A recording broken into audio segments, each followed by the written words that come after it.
একটা প্যানে দিয়ে দিচ্ছি 2 টেবিল চামচের মতো সয়াবিন তেল। এরপর দিয়ে দিচ্ছি বড় সাইজের একটা পেঁয়াজ কুচির সাথে দিয়ে দিচ্ছি 1 কাপ পরিমাণে আলু কিউব করে কেটে নিয়েছি। লবণ দিয়ে দিচ্ছি টেস্ট অনুযায়ী।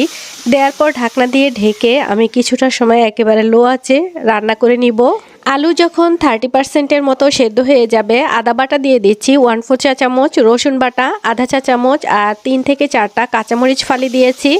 1/4 কাপ দিয়ে দিয়েছি গাজর কুচি। গাজরগুলো কিন্তু আমি আলুর মতোই কিউব করে কেটে নিয়েছি। এরপর দিয়ে দিচ্ছি 3 কাপ পরিমাণে বাঁধাকপি কুচি।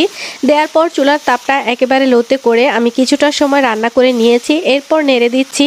সবগুলো উপকরণ নাড়াচাড়া করে মিশিয়ে নিয়ে চুলার তাপটা মিডিয়ামে করে দিয়েছি আর ঢাকনা দিয়ে ঢেকে আরও কিছুটা সময় রান্না করে নিয়েছি। এরই মাঝে কিন্তু আমি 2 থেকে 3 বার নেড়ে দিয়েছি যাতে করে নিচে লেগে না যায়। তো আলু আর বাঁধাকপি সেদ্ধ হয়ে গিয়েছে, এখন আমি নামিয়ে নিব।